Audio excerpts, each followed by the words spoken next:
Welcome to the Vision by Protiviti interview.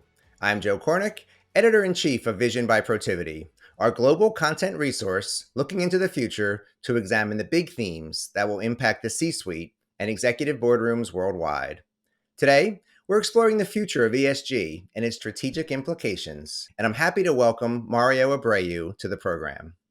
Mario is Global Head of Corporate Social Responsibility and Sustainability for the Ferrero Group, an Italian multinational manufacturer of branded chocolate and confectionery products. Its brands include Nutella, Kinder, Ferrero Pralines, and the Breath Mint Tic Tacs. And I can tell you, we've got at least two of those products in our house right now. Mario, thank you so much for joining me today. Thank you very much for inviting me, Joe. Happy to be here. Mario, you're head of corporate social responsibility and sustainability for the Ferraro Group. So, talk to me, if you could, a little bit about your role there, sort of both day to day and then where you're sort of focused for the future. Absolutely. So this role of head of CSR and sustainability here is relatively new. It was shaped about 3 years ago. And the idea was really to bring sustainability up and front into the strategy of the group. So I report into the chief strategy officer under the staff of the executive chairman. And the responsibility here really is to set out the long-term direction for the company. So as I'm joined by a team with me, I work very much in collaboration with the rest of the organization that has more of a mandate to implement. So in my role, my most of my day is about external engagements. We need to understand what is happening around the world, what the external stakeholders are expecting, what are the new trends, what are the latest in science that we need to be aware about, and combining that with the internal collaboration. Because as we set out a long-term direction, so to say, a long-term strategy for the group, it is important to collaborate and support my colleagues who are on the day-to-day driving the activities, driving the projects that really make the positive effect that we are looking for. And I know a lot of our viewers are probably familiar with the brands that I mentioned in our intro. Tell me a little bit about Ferraro Group, the company, in terms of its global reach and its size and its scope. Yeah, Ferrero has been a growing business. We have done a lot of organic growth since the beginning of the company in its origins in Alba, in the north of Italy. And in the past few years, we have also acquired a few new business. So that allowed us to expand from what was mainly an European-based operation and outreach into having a much larger footprint today, for instance, in North America, but also growing in Asia and some other markets.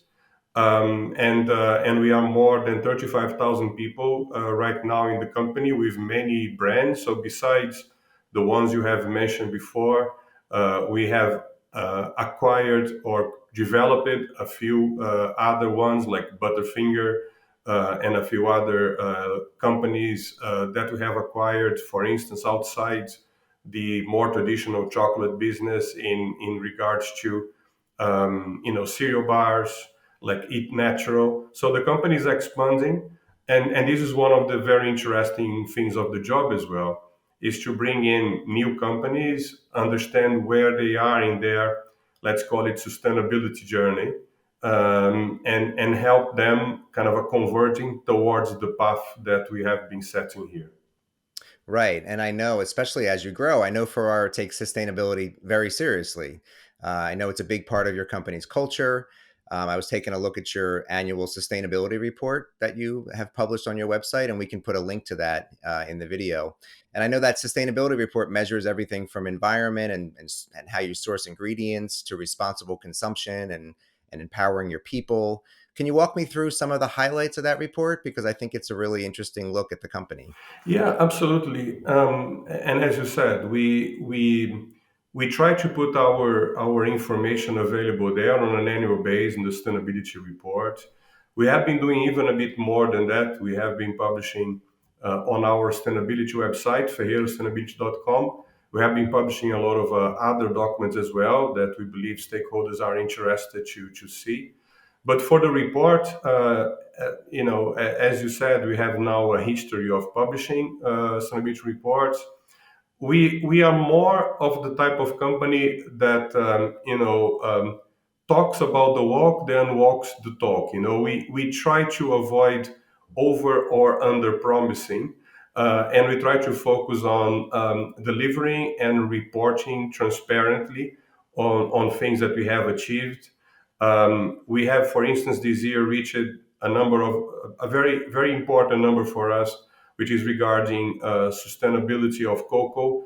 100% of all the cocoa we source is now sourced through independent programs. We maintain our palm oil certification for 100% of the palm oil we source. So all of our volumes are segregated and certified according to the Roundtable on Sustainable Palm Oil. We are progressing in terms of packaging. About 84% of our packaging is now recyclable or designed for recycling or compostable or reusable. Another 84% number there because we have reached now 84% of renewable electricity for all the electricity that we source ourselves across the world. We have a number of initiatives in regards to our own staff. So we report the total amount of hours, for instance, that we have in regards to training, which is consistently growing as well. So we try to be as broad as possible in regards to the report, looking at the four pillars of our sustainability approach today.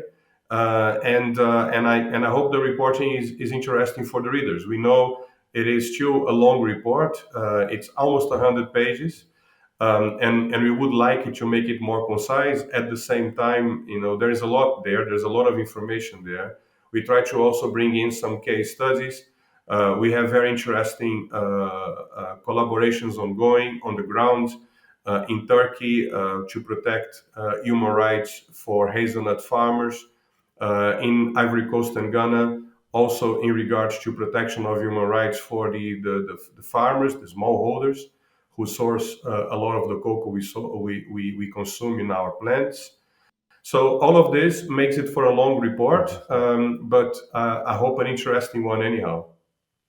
No, it is absolutely. I spent some time with it, and it is thorough and it is long, but it's really interesting.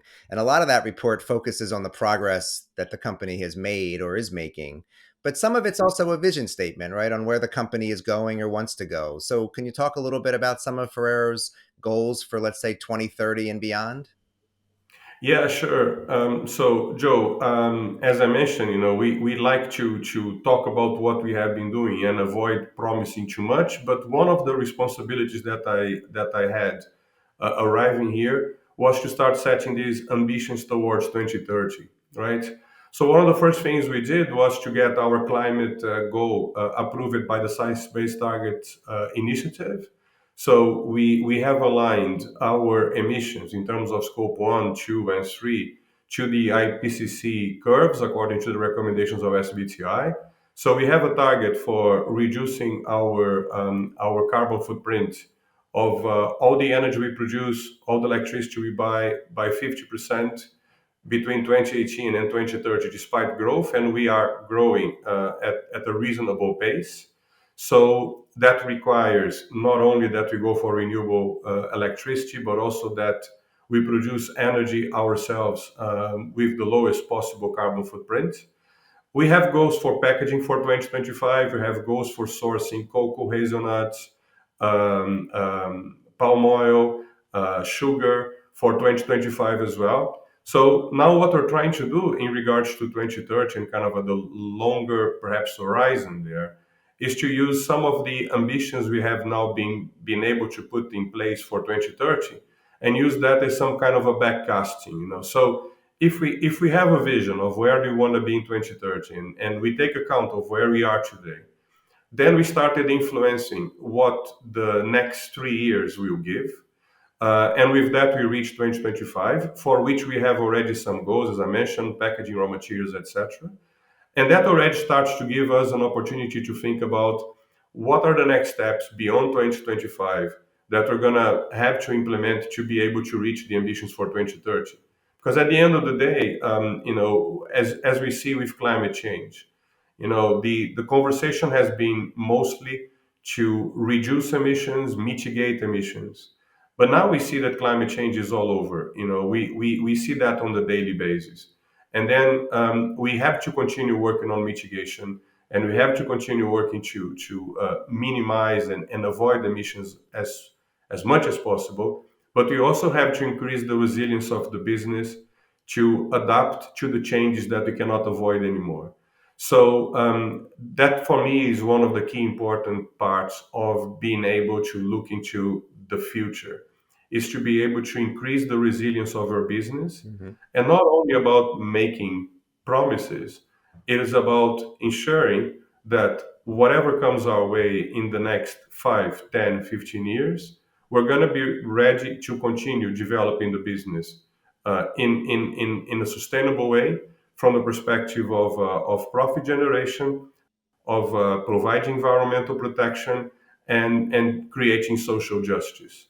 If we don't do all of these at the same time, we know we're not going to be successful. Right, and no better lesson certainly than what we've gone through the last few years, right? In terms of not knowing what's around the corner or what the future may hold, and sort of being resilient. A lot of what you discuss sort of sounds like ESG, and that's where we're focused on with this content initiative, the Future of ESG. I know Ferrero prefers to focus on sustainability and corporate social responsibility rather than ESG. So I'm just be curious as to your thoughts. Like, why is that?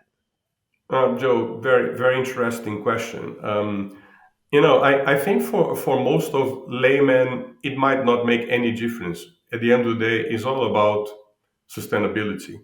I think ESG has become a bit more, should I say, fashionable in the past few years, because the investors have really started to be quite conscious about the impact of sustainability on return on investment of businesses, because of risk, because of unwanted consequences of business practice. So I think that is great that if companies have not been looking at a more like science-based, human, people-based sustainability, that now they are addressing sustainability indicators or attributes to reduce the risk for investors. So that is good. For Ferrero, what has been working very well is we come from a heritage of, as you said, corporate social responsibility, which, looking back over time, fits very well with the intention of a family owned business. We're still privately held.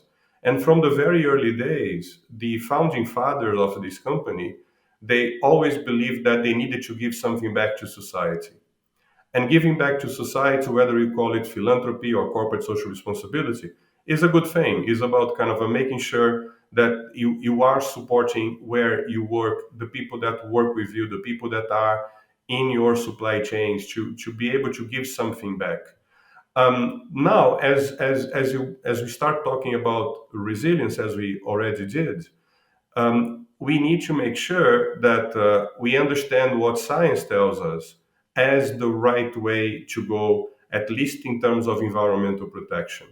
And for that, that's kind of how we bring the word sustainability in, is this environmental protection based on science, but also on the acknowledgement that without social justice, we cannot be able to leverage on the people we need, on the people that are working in our factories, working for our suppliers, working on the farms and the fields. So combining social justice, environmental protection, and return on investment, this triple bottom line, that's kind of how we address by sustainability. Right. Well, no matter what you call it, I think it's clear that Ferrero is clearly ahead of the curve when it comes to sustainable business or the business of sustainability. You've been putting out that annual report that we talked about earlier for 14 years, and clearly have been thinking about it longer than that. So I guess I'd be curious to hear your opinion about how you think other businesses are doing, when it comes to sustainability, and tie that back to the consumer, right? I mean, this is not just an initiative to do good and do well, which would be great, but there's a real business, a strategic business reason for sustainable business. Yeah, Joe, I believe so. There is a reason, and I think more and more businesses are seeing that reason. If you ask how business are doing, is a very open, very, very kind of a difficult question to ask. Nevertheless, I believe that more and more companies are seeing the opportunity to work on sustainability. I still believe there is probably kind of a generalizing a bit, but there's probably two types of approaches. One approach is that on fixing yourself on one specific attribute and make sure the consumer understands you are very good on that. So you take something like, I don't know, let's take carbon, and then all your communication and a lot of your effort is put into your carbon footprint, reducing your carbon footprint and being good on carbon. And you may not have a 360 degrees approach. You may not be doing right in a number of other important attributes of sustainability, but you focus on that one and you try to get your consumers to recognize you for the efforts you're making there. And there are companies that probably are more mature in the journey and they try to do everything, or at least they try to understand what are the main aspects, main attributes that should be part of their strategy, and they go towards a handful, a dozen, whatever, of important attributes that are encompassing of all your business. I think the companies that are looking at like a one specific attribute, I think at this point in time they are able to connect with the consumers, but I don't think they have the full picture of the long-term resilience. Any advice for those businesses that maybe aren't so far along? What steps could they be taking, or what steps could business leaders be taking to set them up for sort of a successful and sustainable future?